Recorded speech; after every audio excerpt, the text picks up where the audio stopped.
All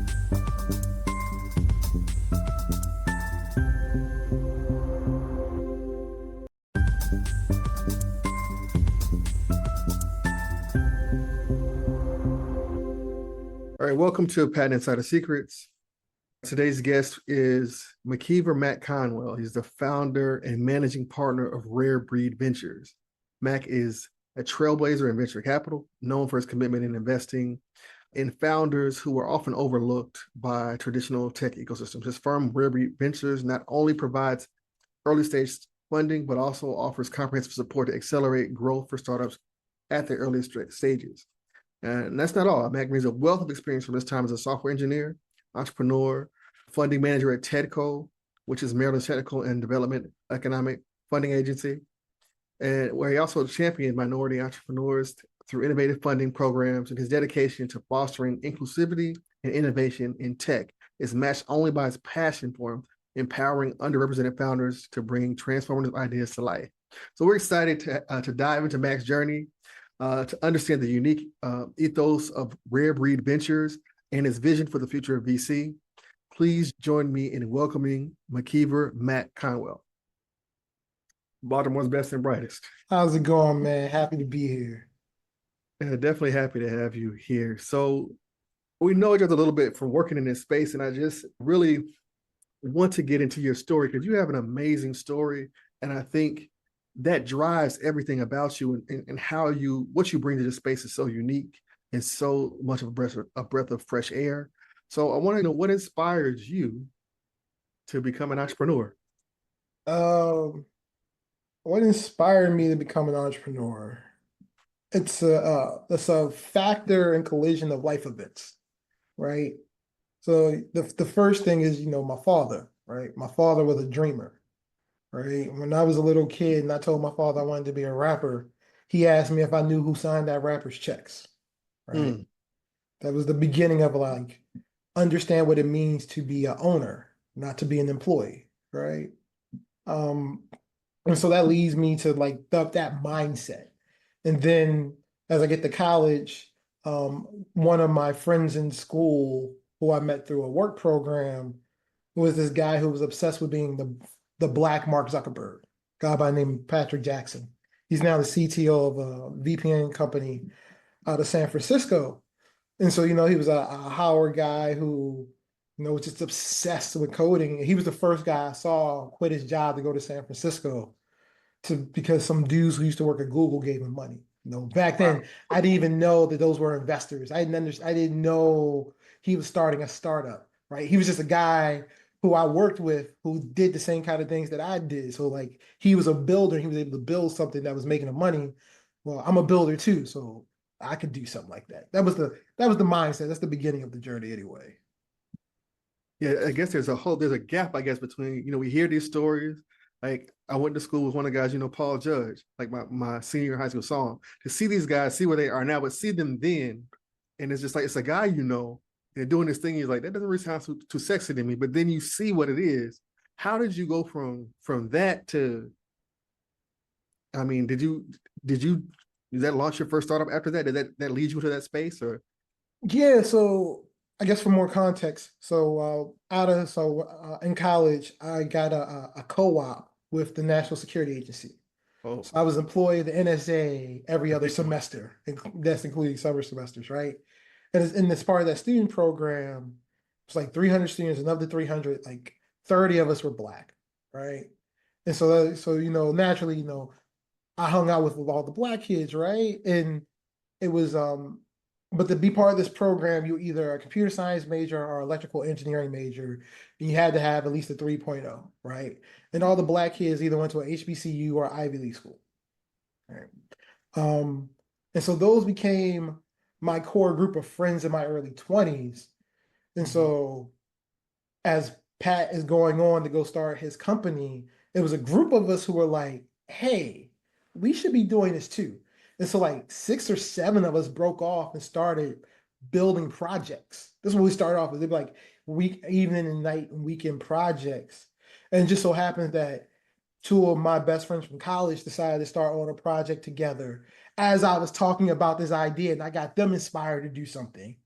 right? And I was like, hey, if y'all going to do this, you can't do this without me. So I kind of just jumped in Right. the middle, and we started working on this first idea without any concept of what we were doing. We were just like, hey, we can build something that can make us money while we sleep. Like that's the goal, that's the plan. Let's build this website, and money's gonna come pouring in.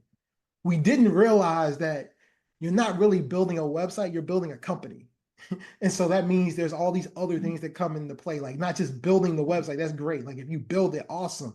That doesn't mean anybody knows it's there or anybody's going to use it or care to use it. And so that's the beginning of the realization of, oh, this is a lot more and a lot harder. Oh, we need to figure out some other things. And that really begins the entrepreneurial journey. And that launches me to getting into the local startup ecosystem here in Baltimore. And then from getting to the local startup ecosystem, then I start to know like you don't know what you don't know. So even if people say that it's all these resources online, like what Yeah. resource do you go to online if you don't even know anything about like if you don't know the term startup, then where are you supposed to go to learn about startups or how to grow one, right? But it And was like I think me, go it's ahead. like a roller coaster. It's like up and downs, highs and lows. Like, and it's all this new language. How did you navigate that startup? Like, what did you do? How did you figure out how to grow it, or what happened? Accidentally, right? So I didn't do it right at first. So for the first year and a half of my first company, me and my two co-founders were just building. We were just building onto this website and trying to figure out why we couldn't get users. We just feel, oh, it's not pretty enough. It didn't have enough features. It's like, no, there's so much more. And so what happened was somebody invited us to an event. It was actually to see it was a viewing for the CNN special about the new Me Accelerator. It's the first accelerator for underrepresented founders, right? Which I eventually got to be a part of. But me and my co-founders go to that viewing and we're there, and I made a point to meet as many people as I possibly could. I don't know why, right? Just naturally, it's like, oh, I'm here. I need to meet people. And so as I'm meeting people and I'm getting to shake hands and getting cards, I meet this woman by the name of Christine Johnson. And Christine um, worked for Teco at the time, right? I didn't know what Teco was or anything, but she was also a champion of diverse founders in the community. And so she gave me her card, and then she connected with me on Facebook and introduced me to this Facebook group, the Baltimore Tech Facebook group. And that literally unlocked the beginning of everything else, right? That got me access to all the events, to be where you got to be, the who's who. And I really credit, Pat for, getting me into the space, and Christine for helping me just get into the door to start networking. Because I didn't even know what networking was, right? That's the beginning of me realizing that as you meet people and you network, doors and opportunities start to open. And really, Christine was the beginning of that. So, what what was the outcome? Like, was your did you go from was your first startup? Did it succeed? Did you get bought out? Did you struggle? What happened? So we ran it for 4.5 years, went through two accelerators, had a pivot, and eventually, um, in a moment of burnout and tiredness and frustration, we were close to the end of the road on it, and one of our customers started poking around and showed some interest. And so we ended up selling the company. And really, to be transparent, we sold the IP of the company to a Fortune 100 company that gave us a bit of a soft landing as we moved on to what the next thing was going to be. How do you view that today? Because a lot of times people say that exit is to get a soft landing is a success, because most startups end up in failure. How do you look at it? The success, failure, struggle? What do you take it as today? That was absolute success, right? Like me and my co-founders went on a journey to build a company. We built something that somebody thought was valuable enough to buy. Whether or not they bought it for $1 or $1 million or $50 million doesn't matter. Um, and it it introduced us to a new world, right? Like that's us getting our MBA, right? That's us getting our MBA in startups, our MBA in entrepreneurship, right? And from there, we all go our separate ways, but we all grow significantly from the knowledge we gained in that time. Okay. Do want to point out one thing here. With patent insider is one of the things we do highlight or focus on for founders is trying to educate them on the importance of IP as leverage. And we'll talk about that in some other questions later. But what role did IP play in your sale? You said you sold it. Was this like a licensing agreement? Did you have patents? What did you have trademark? What were you selling to them? No, I guess in the IP world, it would be more like trade secrets. But really what it was we were selling them our actual code. Okay. So we figured out a really novel way to do something unique around iTunes and Google Play Store. And they basically were buying that code and the knowledge of how to use that from us. Okay. What That's interesting because I think that's, you don't necessarily have a patent to have IP, but you do need to know what you have Yeah. and know how to value that. So what lessons, like for founders today, what would you say they could take away from that journey of resilience and even knowing how to identify what you have to make a decision like, okay, we need to leverage this. They want interest. How did y'all negotiate that? I guess at that time, like, well, how do you? Well, I would say this. The one piece of advice I would give founders is if you get to a point where you feel like the company's not working out, it's not growing, you need to figure out what's next. And you want to go through the acquisition process, start with your customers. Start with the people who use your product the most and love it. Because they're going to give you the leverage as other buyers come about it, because these are the folks who want it the most, right? So if you can get two or three other interested parties, right, with your most interested party in hand, well, now you have some leverage points to kind of play around with the negotiation. And then know that there are whole companies out there designed to support the shutdown of companies, right? To sell off assets. And essentially that's really what you're trying to do, is sell off your assets. It could be in the form of a licensing agreement. It could be in the form of we're selling you the code, and we'll take also, and I've seen founders do this, they'll take a consulting position, right? To help you with the onboarding, right? Mhm. Maybe for 3 to 6 months, and you negotiate a fairly higher than normal consultancy fee, right? Things like that. But really, what you want to make sure is that you have customers that love the product to give you leverage for sale. That's huge lessons, especially your first out the gate startup. I mean, that's a huge win and huge lessons. How did you go from there to, like, I think I met you at TEDCO, and I think through the Baltimore County Chamber of Commerce, some mutual people at Morgan State, we got connected. How did you go from that journey to then being into the world of VC? Um, Line foolishness. I mean, like after my first company, I started another company. My second company, I am actually able to raise money for, and that company doesn't work out. I end up at a marketing firm for a year. That marketing firm gets a client that I didn't agree with ethically, so I quit there. The week after I quit the marketing firm, TEDCO, the Maryland Technology Development Corporation, which is the largest funder of early stage tech companies in the state of Maryland, they put out a community-wide email that they're hiring a new fund manager.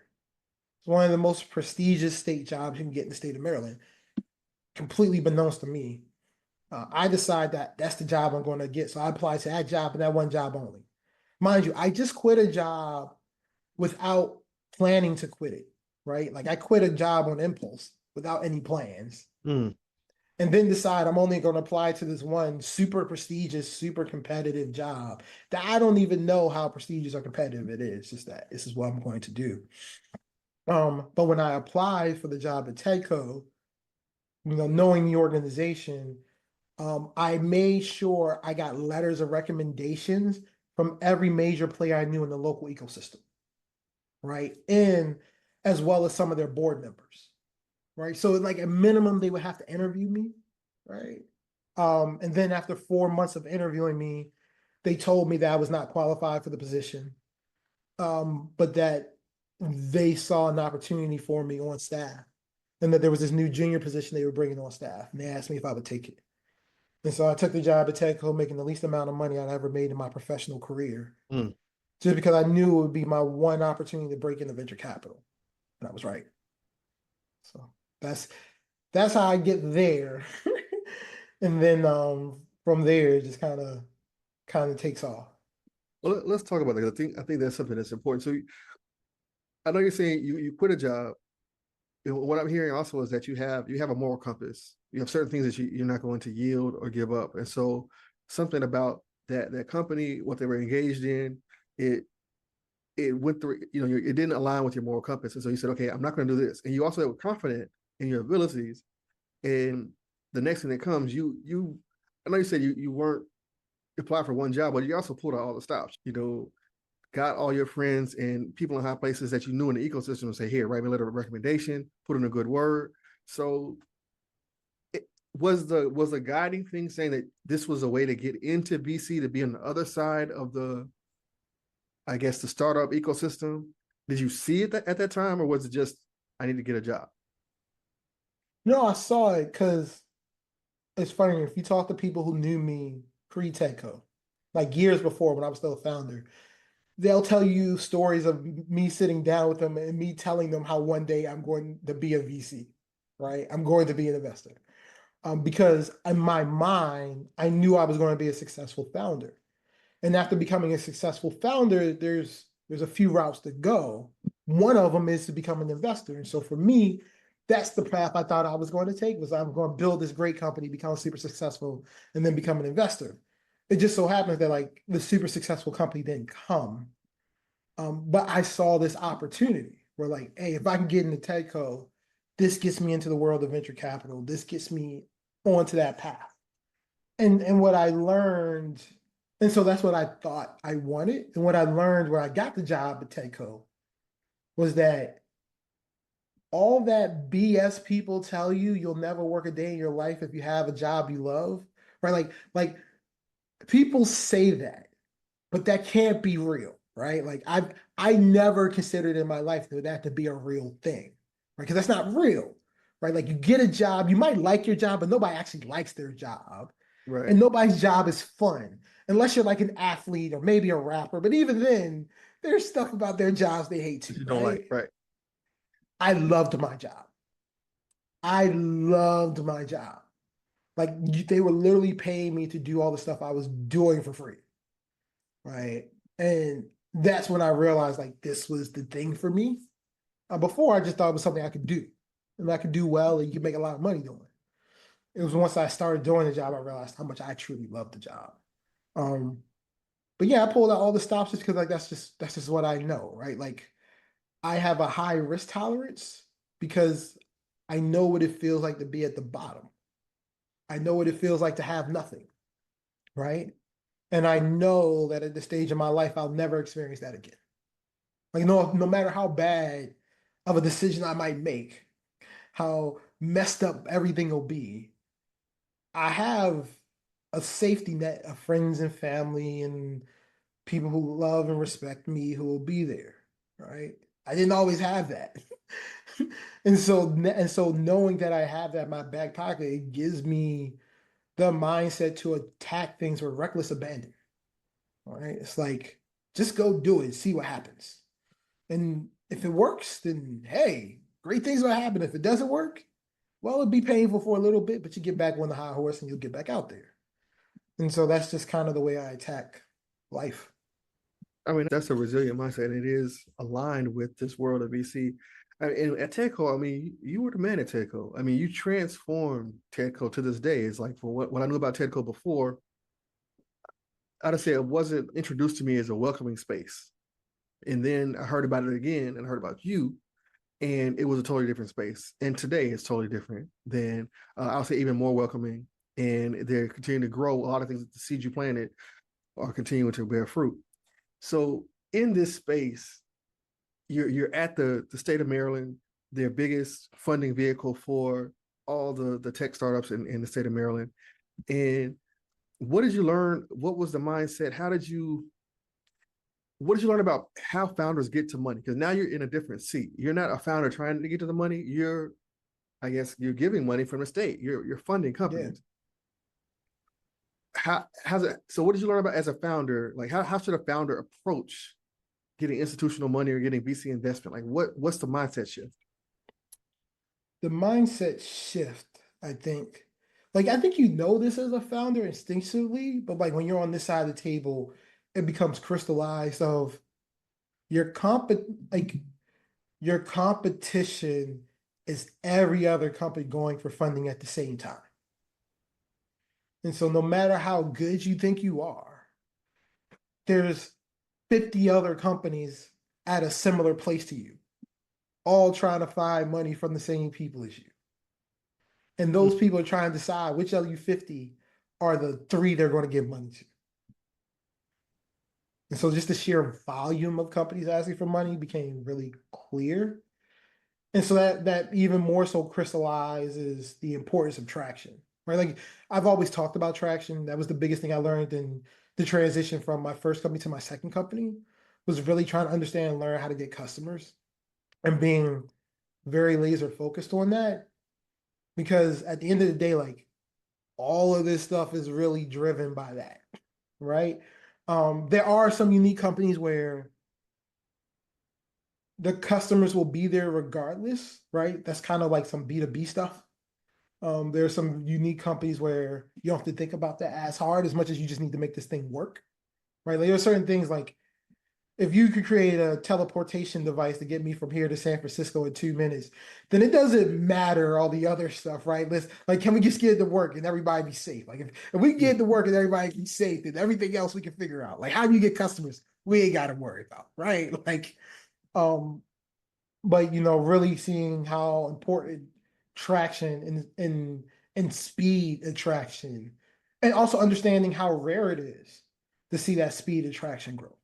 Like it's not every day you see a company growing by 100K a month.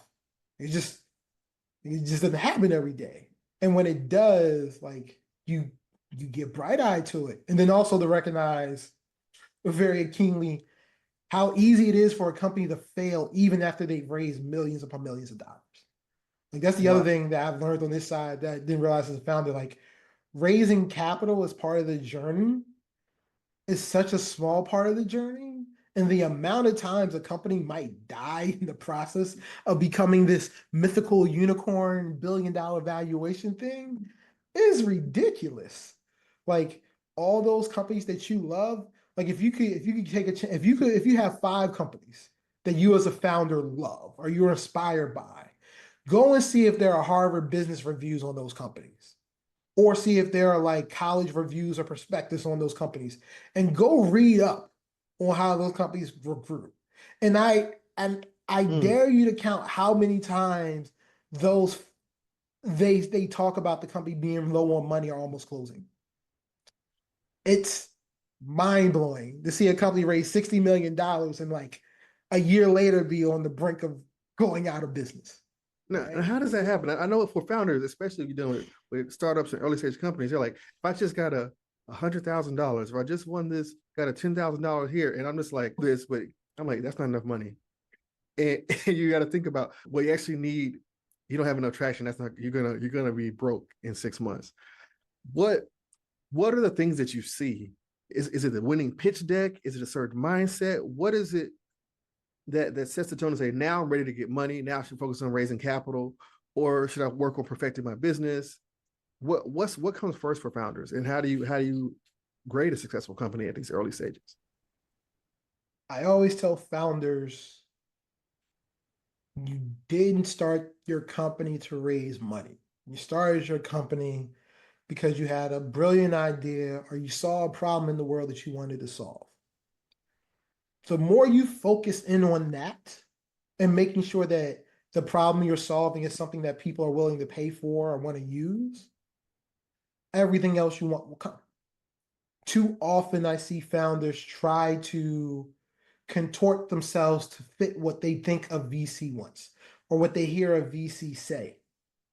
All the things that you hear a VC say on podcasts are all like general speak, right? It's not the actual in the moment true facts for your individual opportunity or your company, right? And so, like, yes, a VC says that he likes B2B or she likes B2B SaaS companies, and they're really focused on future of work these days. And, companies that are doing, between 50 and 150,000 in revenue are their space.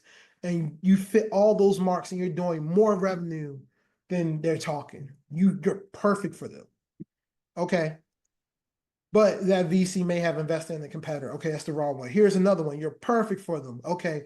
But that VC just met an AI company that's in the consumer space, but is growing 20 times faster than your company. Mm. Okay, that VC is not ready for you. Okay, here's another VC who you don't fit perfectly for. And now they got to look at you versus another company, and they like another founder more than you. Okay. See how and now you're like focused on, okay, well, that investor didn't like this and this investor didn't like that. Well, here's the problem. Fundraising also takes you out of business growing mode, because a lot of founders try to figure out, how do I do both? You can't do both effectively. If you're fundraising, you got to say to yourself, for the next quarter, I'm going to focus on meeting people, having these meetings and trying to get this money. And so for this quarter, I need this company to stay stable. It's not going to grow. It may even go down a little bit, but I need it to stay stable. Don't go down too much, right? Because once I get the money, I can get back to focus the business will go back up. Right? Investors like, I know that's going to happen. I kind of expect that to happen a bit. That's fine. But when you're trying to do both, where you're not having enough meetings, right? You're not focused enough on the business, right? And so the fundraising takes longer and it's harder than you want it to be. And then you look up and you've been fundraising for too long, so now all the investors aren't as interested, and it looks like that your company's not growing fast enough. And you just put yourself in a tough spot. You're better served to focus on building the right product and figuring how to service your customers, right? How do you acquire your customers, right? Focus on acquiring customers and building the product they want. If you do that right, and you can figure out how to repeat that and make that repeatable cycle faster and faster and faster, if that's what your focus is, the funding will come, right?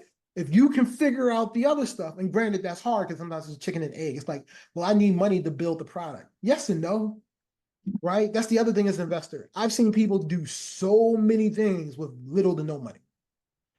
And you might say, well, that's not fair. There's some entrepreneurs out there that can get big checks before they do anything. What about those folks? Well, that's their network. They happen to have a network of people that are willing to take a bet on them and give them a check. That's the same as another founder who has a cousin who's like, hey, I'm down on my luck. Can you give me $20 for gas? Sure. That's what people in your network can give you.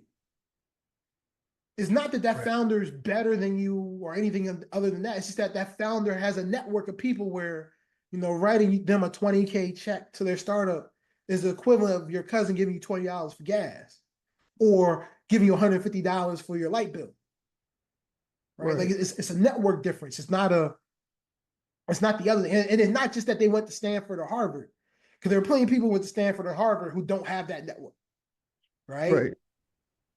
I mean, these networks, it's just a lot of things. It's not just your social capital is so important. Who you know, how you know them. I think so. One of the things that often comes up as founders is there's an idea how to get to the money. One, they want to perfect raising VC money, getting non-dilutive capital, doing pitch competitions, winning awards. The other one is just get to the product, get to the customer, and raise money through business. Is there a right way or a wrong way that you see for startup or early stage? There's no right or wrong way, because everybody's got to make a way. Like, don't have me over here telling you what's the right way to do something, because I know everybody's situation is different. Everybody can't do the same thing, right? What I would say is whatever way you can make, you can make. Now, if you can make a way by building a product and starting to sell it, customer-led growth is the greatest growth there is, right? Because customer-led growth is going to be true to you every time. People say they like it, they want it, they keep coming back. You can bank on that, right? If you're saying, hey, I got to find some ways to supplement this, grants are tough, but you know what? There's a lot of AI tools out there that'll do a lot of searching and stuff for you. You could write a chat GPT prompt to bring up all the grants that fit whatever your circumstances are, right? And help you write that grant too. Like, it's amazing the stuff you can do with AI already for free and cheap. If you want to do the pitch competitions, here's the secret about the pitch competitions.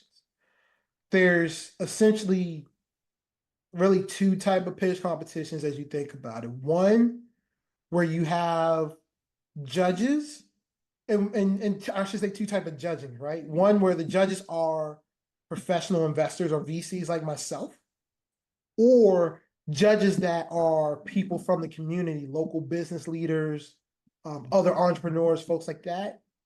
Those are very different, right? The difference being the one where the pitch competition is more community leaders or local business leaders, not necessarily professional investors or VCs.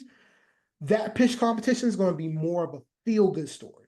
It's going to be about how do you move the crowd and how do you rile a feeling in the folks in front of you, right? So that's going to be very local driven. You're going to, make old to local community. You're going to talk about your story, and you're going to be very story driven, story heavy. The other type of pitch competition where you're in front of VCs or professional investors as judges, right? You're still going to be story heavy, right? Because you still want to, because the audience, being able to get reactions from the audience will carry you. Because, right, the amount of crowd applause you get from the audience, that's going to come from the story, the feel good, and that'll move the judges, right? But then in that judging space, you got to be clear on your numbers, right? Because in those kind of pitch competitions, when you get to the Q&A, whatever you didn't get to in the pitch, those judges are going to zero in on. And a lot of it's going to be around your numbers and around the money, how you make money, your unit economics, things like that. Right. Right. So you want to be really clear on the numbers. Whereas the other one that's more community driven, they may be so swayed by your story. They're going to ask you some of that stuff, but it's not going to sway as much. And so if you want to be that type of founder, it's finding the right story. And then you just start doing all the competitions and you do everything, like literally everything. Like, go ahead, get yourself some Google alerts around pitch competition, business competition, business pitch, right? Whatever. And every time those things come in, just look at them, right? Because there are certain founders that they just go to all of them. And you find the pitch that's good, you find the story that's good, and you don't have to win them all. But if you win a couple, right, that'll supplement your living, right? So you could, survive during these times. Now supplement your product development and your hopefully some early go to market, right? Like, those are viable things to do. Or a lot of us say we don't have friends and family. I push back sometimes when I meet people, because, like, friends and family doesn't actually mean your friends and your family. Right. It means people in your network and broader network. So that means your dentist. That means your doctor. That means your mom's best friend whose husband happens to work in finance or as an accountant, might have some money. Your uncle's friend from high school who went on to become a doctor, right? The people you went to school with who you haven't talked to in forever, who have gone on. Like, did you ask those people? And you might say, hey, Mac, that feels so uncomfortable. True. It does feel uncomfortable to ask people for money, right? But it's no different than asking an investor for money. Exactly. All they can do is tell you no, right? And those people are going to be a lot more friendlier with you. And you know what? A $5,000 check here, a $10,000 check there, those add up. Now, granted, those do add different kind of strains on life, right? When you take money from people right? But taking money from friends and family, like for real, more founders need to actually try it before they say they don't have it. You'd be surprised who you could get, who might be interested in putting money in your company. The amount of founders I know who have gotten money from their dentist or from their doctor is like, it's a thing. Anyway. I have some clients who've raised over seven figures, low seven figures, but still low seven figures from friends and family raise. From 2 rounds of a friends and family raise, they've been able to go to a Series A. So, I mean, it works. It works. Staying here for 1 second? Is there? I remember you had this Twitter thread that like blew up about a winning pitch deck. Like, it had all the absolute must-haves in a pitch deck. I mean, is there like a formula for that, or is there something that, just, I guess, principles that need to be present? It's mostly principles that need to be present. I just put down the things that I look for, the things that I like, right? But every VC is looking for something, right? Or looking for something slightly different. Um, I just I wanted to give founders an idea of like, here are the 15 things that if you hit these 15 things, even if an investor doesn't like a pitch deck in this way, you'd have given them all the information they basically need, right? And it really comes down to what I was really getting at is some of the number parts, right? Like everybody has their problem, their solution, they talk about their product, whatever. But right, not everybody, you'll see founders forget to put in their business model or not even really talk about their business model because they haven't figured out how they're going to do their pricing yet. That's okay. Let me know that you're thinking about it though. Talking about, always arguing with founders about their projections, their financial projections. Look, I know they're fake. I know they don't mean anything, but they tell me how you're thinking, right? Founders push back on it so much, but like the amount of times I'll see a deck where somebody says within 3 years they're going to be doing 25 million in revenue. Like, hey, that would be awesome. Highly unlikely though, right? Or in year 5, we'll be doing 8 million in revenue.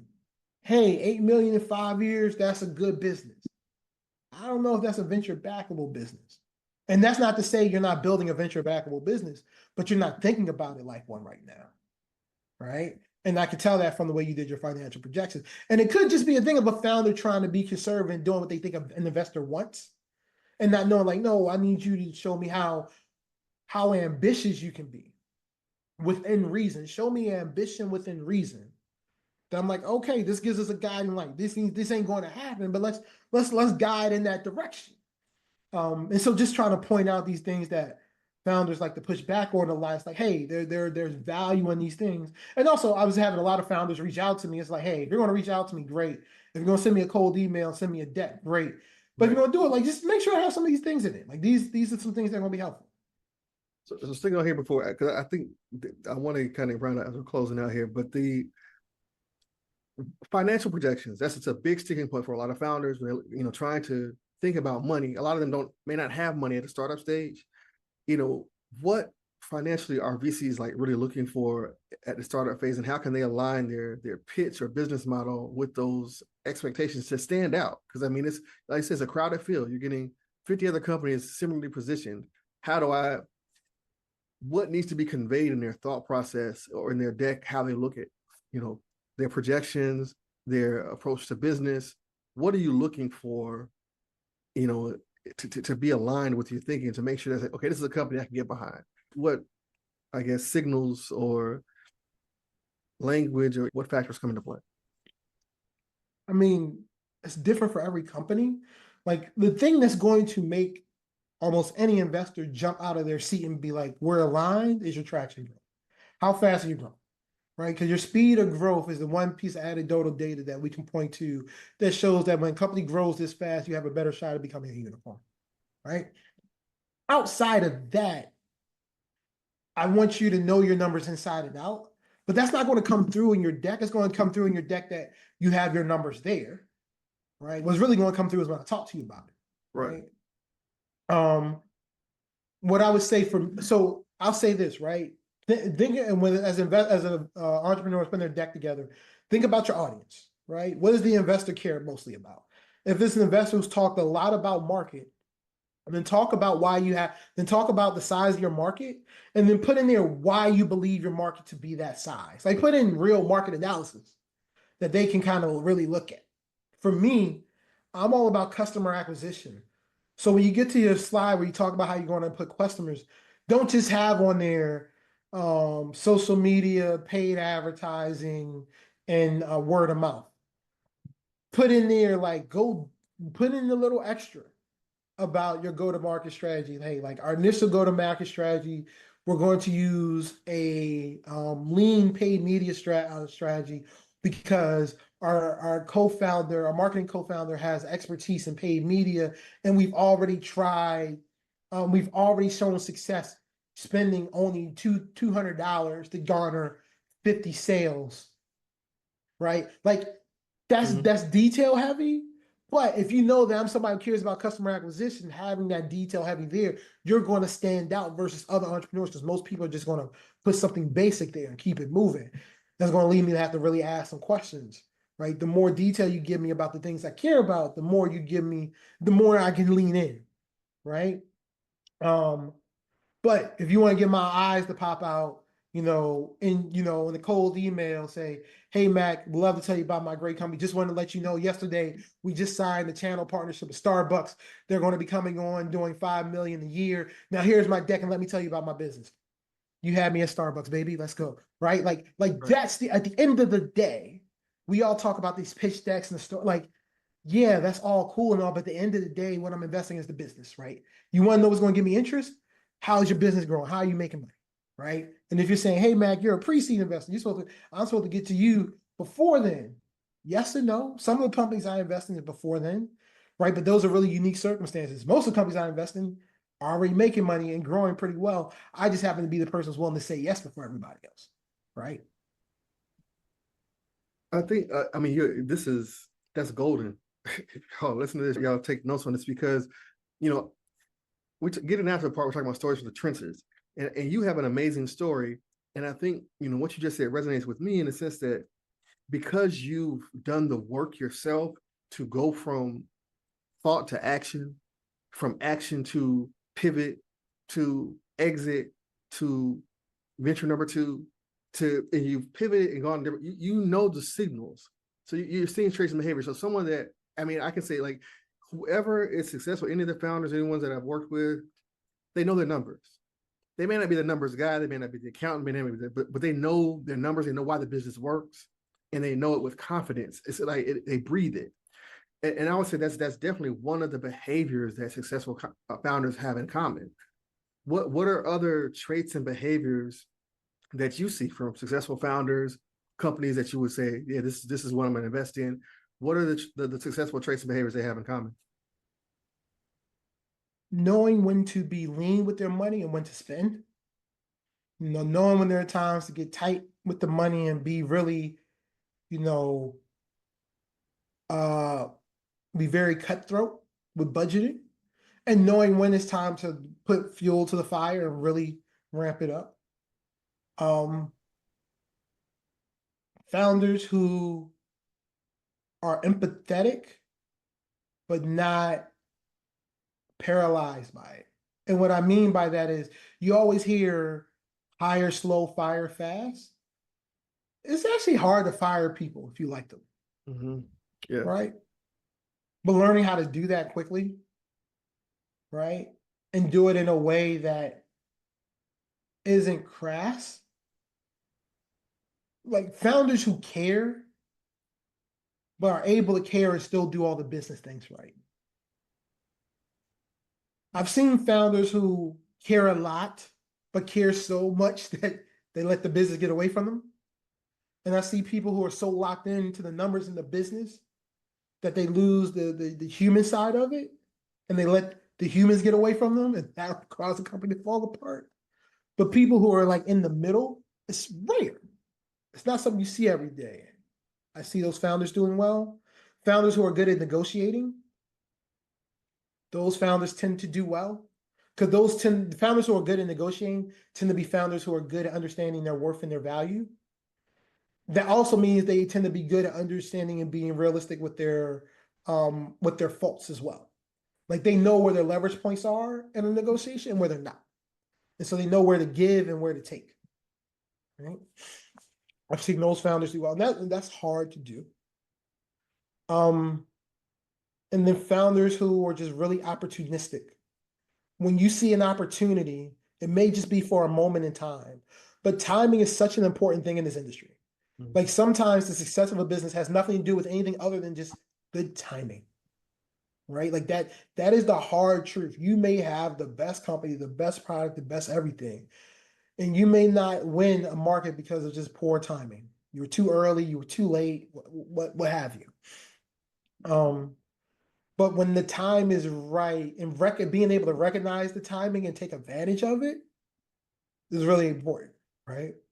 Because sometimes those moments in time, I'll give you an example. So we have a company in our portfolio called Wove. Wove, they make jewelry, right? They make Okay. custom jewelry. And they had a viral moment last year because Taylor Swift, who got a custom charm friendship bracelet from Travis Kelce, right? And that got Mhm. viewed on TV after their win against the Ravens, go figure. And that caused an explosion on their website and sales. Well, that could be a moment in time, right?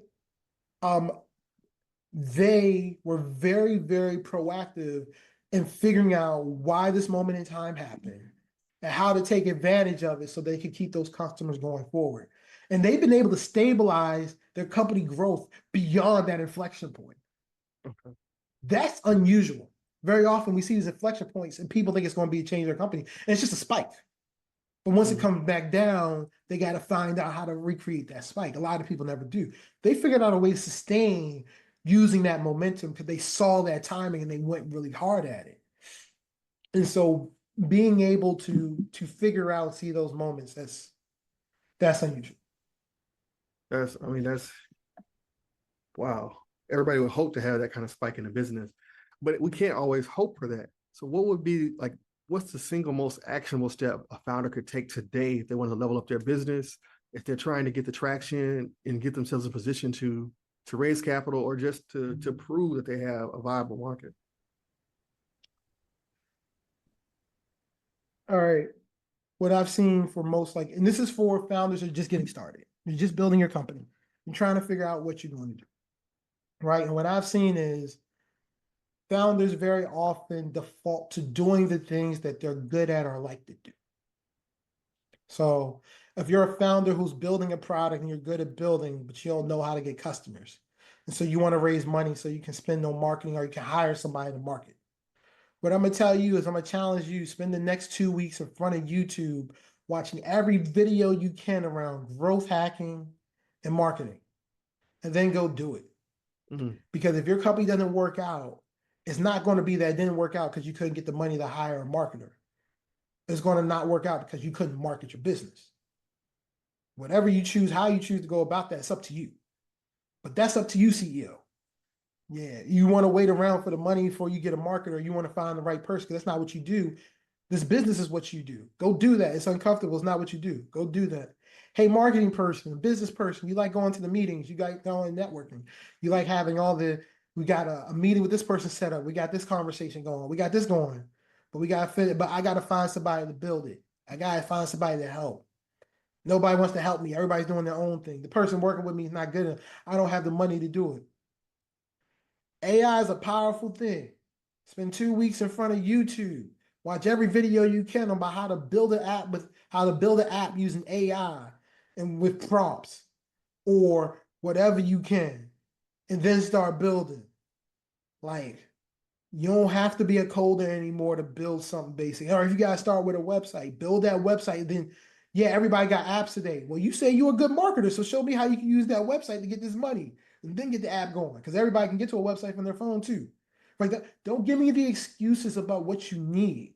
If you truly believe that what you're building the world needs, then once people see it, they're going to use it no matter what condition it's in. So just get it to them. And if that means you got to figure out how to get it to them, that's on you, CEO. Heck, I have pages of other questions for you, but I know we kept, and I could talk to you all day. That I think what you just said is like one of the most powerful jewels. I mean, you said a lot of things here that I think founders can take away from. But the thing is, action. I think a lot of times we're consuming content. We're watching podcasts. We're looking on Twitter.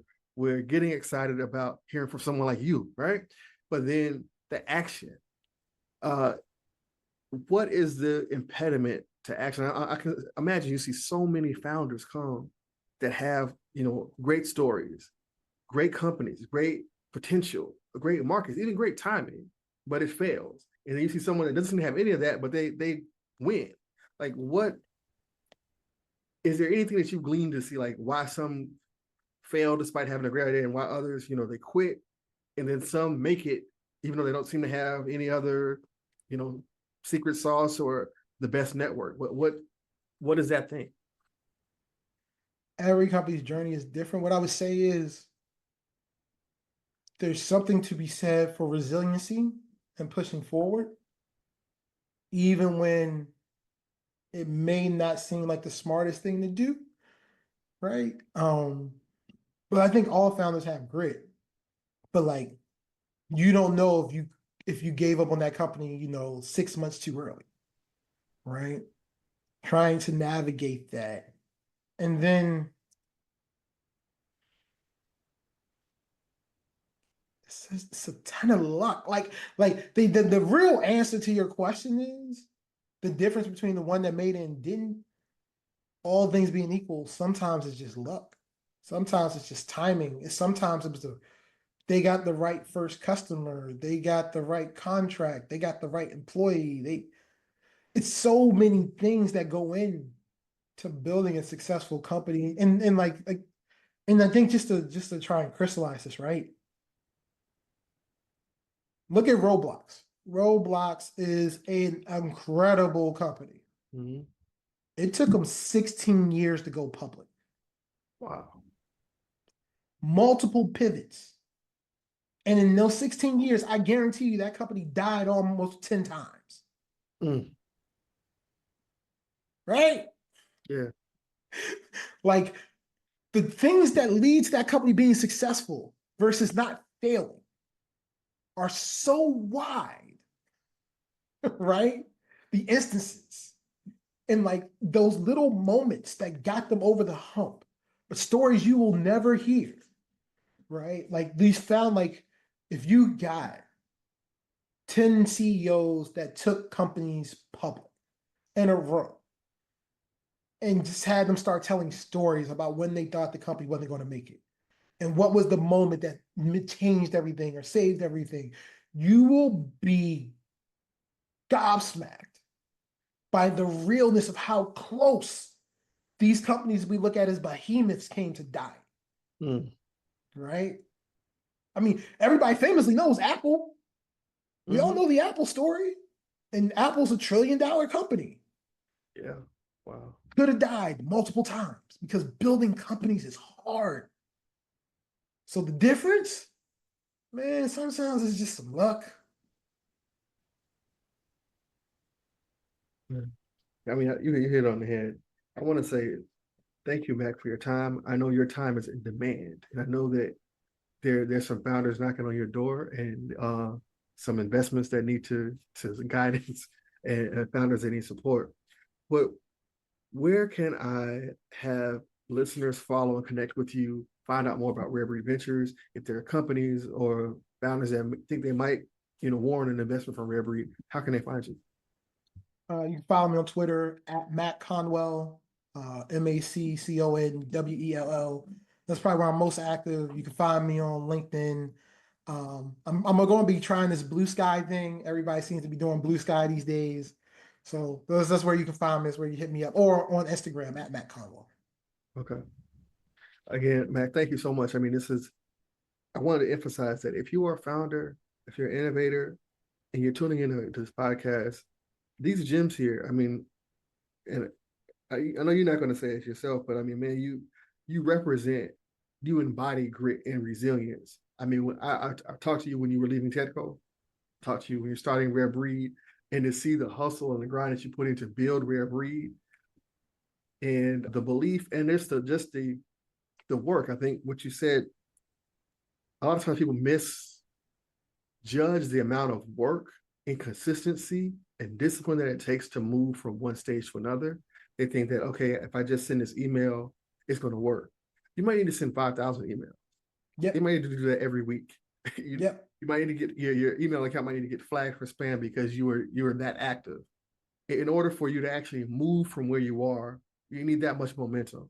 And your story is inspiring. I thank you so much for your time. Is there any one piece of wisdom you would want to share, you wish someone would share with you when you were starting out as we close?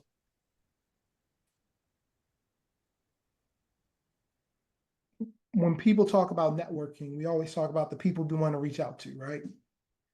Don't ever be afraid to reach out to anybody. Just don't be afraid. I don't care who they are. Mark Cuban.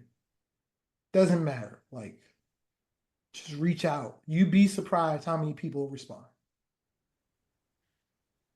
It's amazing. Again, that's it. Matt Conwell, Patent Insider Secrets. Join us next time. We're going to keep informing you with the insights you need as founders, innovators to move forward. Thank you for joining us today. Thank you.